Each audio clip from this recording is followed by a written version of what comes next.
स्वागत है आपका ज्ञानदीप सक्सेस पॉइंट के यूट्यूब चैनल पर। आज हम लोग कक्षा 10 के भूगोल सेक्शन से महत्वपूर्ण ऑब्जेक्टिव प्रश्नों को देखेंगे जो बोर्ड परीक्षा एवं विभिन्न प्रतियोगिता परीक्षाओं के लिए काफ़ी अधिक महत्वपूर्ण होने वाला है। तो आइए समय गंवाए बिना सीधे हम लोग प्रश्न पर आते हैं। कोयला किस प्रकार का संसाधन है? ऑप्शन ए अनवीकरणीय, बी नवीकरणीय, सी जैव और ऑप्शन नंबर डी है अजैव। तो इस प्रश्न का जो सही उत्तर होगा ऑप्शन नंबर ए अनवीकरणीय ऊर्जा स्रोत होता है। अनवीकरणीय ऊर्जा स्रोत ऐसे स्रोत को कहते हैं जिनका लगातार उपयोग के बाद एक न एक दिन समाप्त हो जाने की संभावना है। अब बात कोयले की करें तो कोयला के 4 प्रकार होता है। ठीक है, कोयले के कितने प्रकार हैं? 4 प्रकार। कौन कौन से? एंथ्रासाइट, बिटुमिनस, लिग्नाइट और पीट। इनमें सबसे उत्तम कोटि का जो कोयला है वह एंथ्रासाइट है और यह अत्यधिक जम्मू कश्मीर के क्षेत्रों में पाया जाता है। और सबसे निम्न कोटि का जो कोयला है उसको पीट के नाम से जानते हैं। ठीक है, और इसमें कार्बन की प्रतिशत मात्रा सबसे कम होती है, जबकि 90 से अधिक प्रतिशत मात्रा एंथ्रासाइट में पाया जाता है। अगर बात करें कोयला के सर्वाधिक उत्पादन वाला राज्य, तो इस अक्टूबर 2022 से पूर्व यह स्थान झारखंड को प्राप्त था, लेकिन अक्टूबर 2022 के बाद से यह स्थान अब छत्तीसगढ़ हो गया। अर्थात कोयला उत्पादन में प्रथम स्थान छत्तीसगढ़ राज्य का है। कोयला उत्पादन का प्रमुख क्षेत्र झरिया जो झारखंड में स्थित है। अब नेक्स्ट प्रश्न की ओर बात करते हैं। आई होप आपने ये सभी जानकारी को अच्छी तरह से समझ लिए होंगे। अगर आप इस चैनल में पहली बार विजिट कर रहे हैं तो इस चैनल को लाइक, शेयर और सब्सक्राइब जरूर करेंगे। साथ ही साथ बेल बटन को भी ऑन कर लेंगे ताकि जो भी वीडियो अपलोड की जाए वो आप तक पहुंच जाए। आइए अब नेक्स्ट प्रश्न की ओर चलते हैं। सौर ऊर्जा निम्नलिखित में से कौन सा संसाधन है? मानवकृत, पुनः प्रत्योग्य, अजैव, अचक्रीय।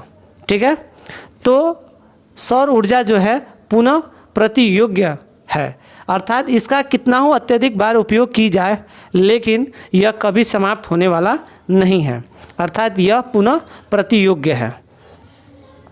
अगर सौर ऊर्जा की बात की जाए तो सूर्य में हाइड्रोजन की मात्रा अधिक है और उसमें हाइड्रोजन परमाणु हीलियम में परिवर्तित होते हैं, जिससे बहुत अधिक ऊर्जा और ऊष्मा निकलती है। नेक्स्ट प्रश्न की बात करें। तट रेखा के कितने किलोमीटर सीमा क्षेत्र अपवर्जक आर्थिक क्षेत्र कहलाता है? 100 nm, 200 nm, 150 mm और 250 nm। तो इस प्रश्न का जो सही उत्तर होगा ऑप्शन नंबर बी, अर्थात 200 nm। nm अर्थात नॉटिकल माइल। नॉटिकल माइल की एरिया जो होता है अपवर्जक आर्थिक क्षेत्र कहलाता है। एक नॉटिकल माइल बराबर होता है 1.85 किलोमीटर।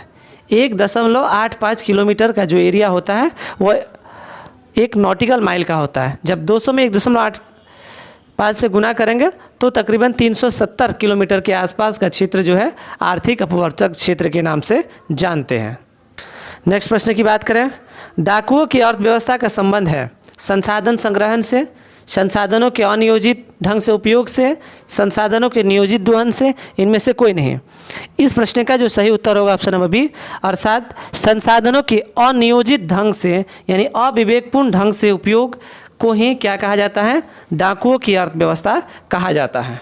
ठीक है, अर्थात संसाधन को जब सुनियोजित ढंग से उपयोग नहीं करेंगे तब उसे हम लोग डाकुओं की अर्थव्यवस्था के नाम से समुद्री क्षेत्र में राजनीतिक सीमा के कितने किलोमीटर क्षेत्र तक राष्ट्रीय संपदा निहित है?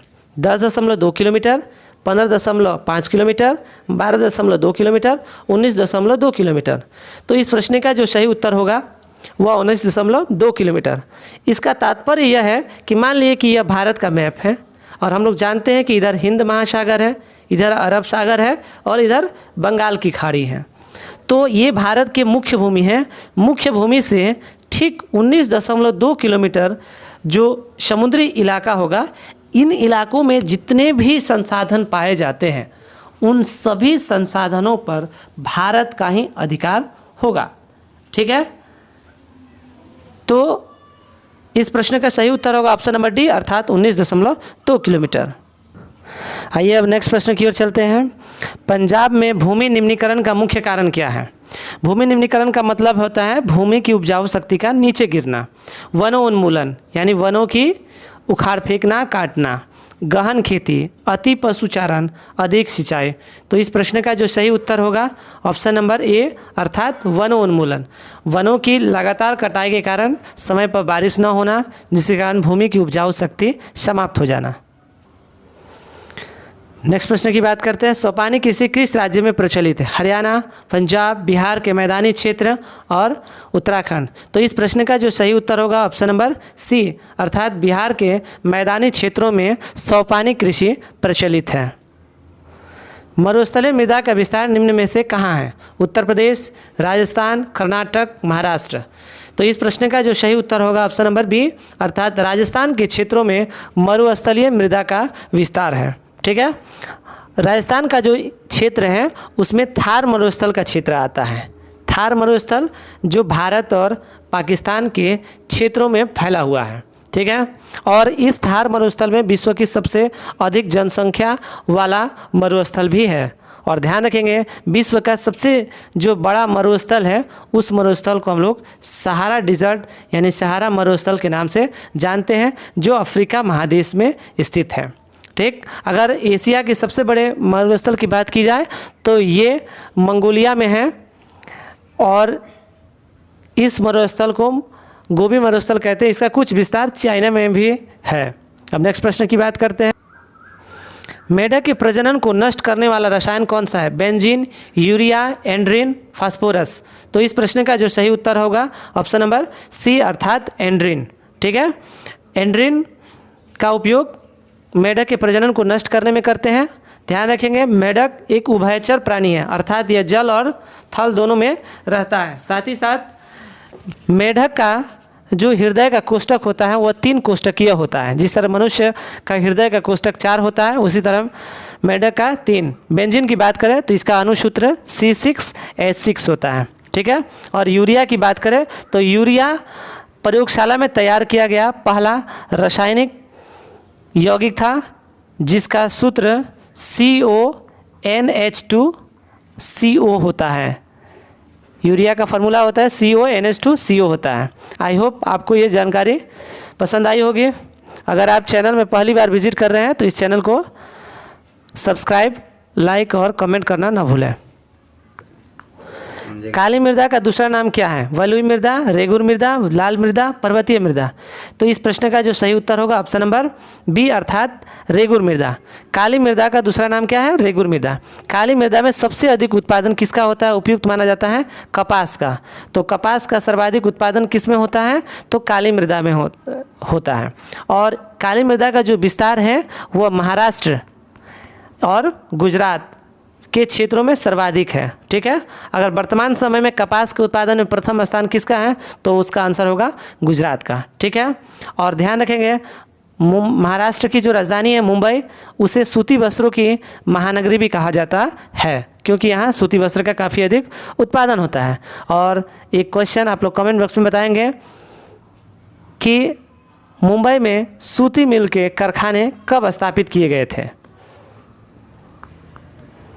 बृहद जल की उपस्थिति के कारण पृथ्वी को कहते हैं उजला ग्रह, नीला ग्रह, लाल ग्रह, हरा ग्रह। तो इस प्रश्न का जो सही उत्तर होगा ऑप्शन नंबर बी अर्थात नीला ग्रह। पृथ्वी पर जल की उपस्थिति के कारण इसे नीला ग्रह कहते हैं। ठीक है, और ध्यान रखेंगे लाल ग्रह की अगर बात की जाए तो मंगल ग्रह को लाल ग्रह के नाम से जानते हैं। किसको? तो मंगल ग्रह को लाल ग्रह के नाम से जानते हैं। अगर बात हरा ग्रह की जाए तो हरा ग्रह कहा जाता है अरुण को। ठीक है, हरा ग्रह किसको कहते हैं? अरुण को कहते हैं। क्लियर? अब नेक्स्ट प्रश्न की ओर चलते हैं। अगर बात की जाए सर्वाधिक उपग्रहों वाला तो सर्वाधिक उपग्रह बृहस्पति का है, 92 उपग्रह हैं। ठीक है, पृथ्वी का भी एकमात्र प्राकृतिक उपग्रह है जिसे हम लोग चंद्रमा के नाम से जानते हैं। कुल जल का कितना प्रतिशत भाग महासागरों में निहित है? 90.5%, 95.5%, 96%, 96.6%। तो इस प्रश्न का जो सही उत्तर होगा ऑप्शन नंबर डी अर्थात 96.6% भाग जो है जल का भाग महासागरों में पाया जाता है। ठीक है, अगर बात की जाए कुल क्षेत्र का तो 71% भाग में जल का विस्तार है और केवल 29% भाग में ही थल का विस्तार है। ठीक है, तो इनमें से 96.96% जो जल है वह समुद्र में ही पाया जाता है। ठीक, अब नेक्स्ट प्रश्न की बात करते हैं। देश के बांधों को किसने भारत का मंदिर कहा था? महात्मा गांधी, डॉक्टर राजेंद्र प्रसाद, पंडित नेहरू, स्वामी विवेकानंद। ठीक है, तो इस प्रश्न का जो सही उत्तर होगा ऑप्शन नंबर ग, अर्थात पंडित नेहरू। पंडित नेहरू भारत के प्रथम राष्ट्रपति भी, प्रथम प्रधानमंत्री भी थे और उन्होंने ही देश के बांधों को भारत का मंदिर के संज्ञा दी। ठीक, अगर राजेंद्र प्रसाद की बात की जाए तो यह भारत के प्रथम राष्ट्रपति थे, ये भारत के प्रथम राष्ट्रपति थे। और महात्मा गांधी की बात की जाए तो ये स्वतंत्रता संग्राम में महत्वपूर्ण भूमिका निभाई, इन्हें राष्ट्रपिता के नाम से भी जानते हैं। स्वामी विवेकानंद की बात की जाए तो स्वामी विवेकानंद 1893 में शिकागो धर्म सम्मेलन में भारत के प्रतिनिधित्व किया था और साथ ही साथ राष्ट्रीय युवा दिवस इन्हीं के याद में मनाया जाता है। प्राणियों के शरीर में कितना प्रतिशत जल की मात्रा निहित है? 55%, 60%, 65%, 70%। तो इस प्रश्न का जो सही उत्तर होगा ऑप्शन नंबर ग, अर्थात 65% से 70% के लगभग जल जो है प्राणियों के शरीर में पाया जाता है। ठीक है, अब नेक्स्ट प्रश्न की बात करते हैं। बिहार में अति जल दोहन से किस तत्व का संकेंद्रण बढ़ा है? फ्लोराइड, क्लोराइड, आर्सेनिक, लोहा। तो इस प्रश्न का जो सही उत्तर होगा ऑप्शन नंबर क, अर्थात फ्लोराइड। बिहार में अति जल दोहन से फ्लोराइड का संकेंद्रण बढ़ा है। नेक्स्ट प्रश्न की बात करते हैं। भारत में 2001 में कितने प्रतिशत भौगोलिक क्षेत्र में वन का विस्तार था? 25, 19.27, 20%, 20.6%। तो इस प्रश्न का जो सही उत्तर होगा ऑप्शन नंबर बी, अर्थात 19.27%। लेकिन ये जो प्रश्न है ये वर्ष 2001 की है, लेकिन वर्तमान स्थिति में अगर वन का प्रतिशत पूछा जाए तो 24.62% हिस्सों में भारत का वन का विस्तार है। ठीक है, लेकिन संतुलन के लिए 33% वन का विस्तार होना चाहिए, जो कि 24.62% में ही वनों का विस्तार है। अब नेक्स्ट प्रश्न की बात करते हैं। वन स्थिति रिपोर्ट के अनुसार भारत में वन का विस्तार 20.60%, 20.55%, 20%, इनमें से कोई नहीं। तो इस प्रश्न का जो सही उत्तर होगा ऑप्शन नंबर बी, अर्थात 20.55 भौगोलिक क्षेत्रों में वन का विस्तार है। लेकिन ये जो आंकड़े हैं ये पूर्व के आंकड़े हैं और अभी बात की जाए तो 24.62% हिस्सों में वन का विस्तार है। बिहार के कितने प्रतिशत भौगोलिक क्षेत्र में वन का फैलाव है? 15%, 20%, 20%, 7%। तो इस प्रश्न का जो सही उत्तर होगा ऑप्शन नंबर डी, 7%। लेकिन यह 7% से बढ़कर 7.74 यानी 64 के आसपास प्रतिशत हिस्सों में वन का विस्तार अब बिहार में भी हो चुका है। अगर बात की जाए बिहार के सर्वाधिक किस जिले में वन है तो इसका आंसर होगा कैमूर। कैमूर जिलों में वन का सर्वाधिक विस्तार है। अगर बात की जाए बिहार का सबसे बड़ा ज़िला तो बिहार का सबसे बड़ा ज़िला पश्चिम चंपारण है और छोटे ज़िले की बात की जाए तो सबसे छोटा ज़िला शिवहर है। पूर्वोत्तर के 188 आदिवासी जिलों में देश का कुल कितना प्रतिशत वन का विस्तार है? 75, 80.05, 90.03, 60.11। तो इस प्रश्न का जो सही उत्तर होगा ऑप्शन नंबर घ, अर्थात 60.11% क्षेत्रों में वन का विस्तार है। ठीक है, अब नेक्स्ट प्रश्न की बात करते हैं। नेक्स्ट प्रश्न है, किस राज्य में वन का सबसे अधिक विस्तार है? केरल, कर्नाटक, मध्य प्रदेश, उत्तर प्रदेश। तो इस प्रश्न का जो सही उत्तर होगा ऑप्शन नंबर ग, अर्थात मध्य प्रदेश राज्य में सर्वाधिक वन का विस्तार है। ठीक है, अगर सबसे कम राज्य की बात की जाए तो ये होगा हरियाणा में।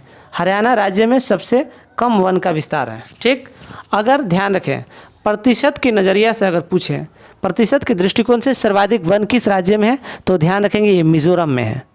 ठीक है, मिजोरम जो पूर्वोत्तर भारत का एक राज्य है उसी मिजोरम में है। ठीक है,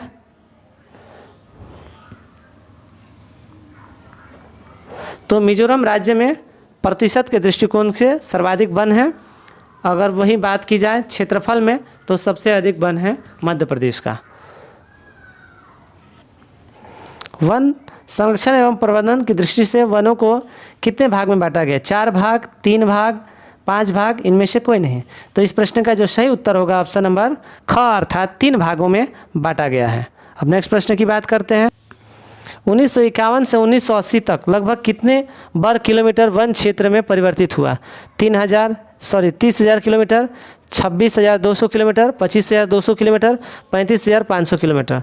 तो इस प्रश्न का जो सही उत्तर होगा ऑप्शन नंबर ख अर्थात 26,200 किलोमीटर के एरिया में जो है वह वनों की कटाई कर कर किसी क्षेत्र में परिवर्तित किया गया है। अब नेक्स्ट प्रश्न की बात करते हैं। संविधान की धारा 21 का संबंध किससे? वन्य तथा वन्य जीवों के प्राकृतिक संसाधनों के संरक्षण से, मृदा संरक्षण से, जल संरक्षण से और खनिज संपदा संरक्षण से। तो इस प्रश्न का जो सही उत्तर होगा ऑप्शन नंबर क अर्थात वन्य जीवों तथा प्राकृतिक संसाधनों के संरक्षण से तात्पर्य है। NGKO वानी की रिपोर्ट के अनुसार 1948 में विश्व में कितने हेक्टेयर भूमि पर वन का विस्तार था? 6 अरब हेक्टेयर, 4 अरब हेक्टेयर, 8 अरब हेक्टेयर और 5 अरब हेक्टेयर। तो इस प्रश्न का जो सही उत्तर होगा ऑप्शन नंबर ख अर्थात 4 अरब हेक्टेयर क्षेत्रों में वन का विस्तार था। नेक्स्ट प्रश्न की बात करें अगर, तो प्राकृतिक संसाधनों के संरक्षण 1968 में कौन सा कन्वेंशन हुआ? अफ्रीकी कन्वेंशन, वेटलैंड कन्वेंशन, विश्व आपदा कन्वेंशन, इनमें से कोई नहीं। इस प्रश्न का जो सही उत्तर होगा ऑप्शन नंबर ख अर्थात वेटलैंड कन्वेंशन के अनुसार। ठीक है। अगर बात की जाए वेटलैंड कन्वेंशन तो 1971 में रामसर में एक वेटलैंड कन्वेंशन हुआ था। ठीक है। रामसर ईरान का एक शहर है, ईरान, ध्यान रखेंगे, ईरान का एक शहर है रामसर। और उसी रामसर कन्वेंशन में क्या किया गया था कि एक सभा आयोजित की गई थी। इसके अंतर्गत जितने आर्द्र भूमि स्थल है उनके संरक्षण पर जोर दिया गया था। ठीक है। और यह दिन था 2 फरवरी। ठीक, इसीलिए प्रत्येक 2 फरवरी को हर साल आर्द्र भूमि दिवस मनाया जाता है। अभी अगर भारत में बात की जाए तो 75 ऐसे स्थल हैं जिसे रामसर साइट में घोषित किया गया है। आई होप आपको ये जानकारी पसंद आ रही होगी। तो इस वीडियो को लाइक, शेयर और कमेंट्स ज़रूर करेंगे और साथ ही साथ अपने दोस्तों के पास भी शेयर करेंगे। और पहली बार विजिट कर रहे हैं तो इस चैनल को सब्सक्राइब करके बेल नोटिफिकेशन को ऑन करेंगे। भारत का राष्ट्रीय पक्षी है कबूतर, हंस, मयूर, तोता। तो इस प्रश्न का जो सही उत्तर होगा ऑप्शन नंबर ग अर्थात मयूर। भारत का राष्ट्रीय पक्षी क्या है? मोर है, जिसे 1963 ईस्वी में भारत सरकार ने इसे राष्ट्रीय पक्षी का दर्जा दिया था। अब आप लोग कमेंट बॉक्स में बताएंगे कि मोर का वैज्ञानिक नाम क्या है। आई होप आपको ये जानकारी पसंद आई है। मैंग्रोव का सबसे अधिक विस्तार किस राज्य कहाँ है? अंडमान निकोबार द्वीप समूह के तटीय भाग में, सुंदरवन में, पश्चिम तटीय प्रदेश में, पूर्वोत्तर राज्य में। तो इस प्रश्न का जो सही उत्तर होगा ऑप्शन नंबर ख अर्थात सुंदरवन में मैंग्रोव्स का सबसे अधिक विस्तार है। ठीक है। अब मैंग्रोव्स की बात की जाए तो ये पश्चिम बंगाल राज्य में स्थित है। ये गंगा और ब्रह्मपुत्र के मुहाने पर यानी डेल्टा प्रदेश में इसका विस्तार काफ़ी अत्यधिक है और यह सबसे बड़ा डेल्टा भी है। सुंदरवन डेल्टा विश्व की सबसे बड़ी डेल्टा है। और साथ ही साथ सुंदरवन में जो मैंग्रोव वन हैं उनके विकास के लिए हाल ही में सरकार ने मिस्ट्री योजना को लॉन्च की है। टेक्सोल का उपयोग होता है मलेरिया में, एड्स में, कैंसर में, टीबी के उपचार में। तो इस प्रश्न का जो सही उत्तर होगा ऑप्शन नंबर क अर्थात मलेरिया के उपचार में टेक्सोल का उपयोग किया जाता है। ध्यान रखिए, अगर मलेरिया की बात की जाए तो ये मादा एनोफिलीज मच्छरों के काटने से उत्पन्न होता है। मादा एनोफिलीज मच्छर के काटने से मलेरिया होता है। और एड्स HIV वायरस से होता है। HIV वायरस से एड्स फैलता है। टीबी की अगर बात की जाए तो इसे तापेदिक रोग भी कहते हैं। और साथ ही साथ इससे हमारा प्रभावित जो अंग है, हमारा फेफड़ा है, स्वास्थ्य तंत्र प्रभावित होता है। और टीबी की खोज सबसे पहले रॉबर्ट कोच ने किया था।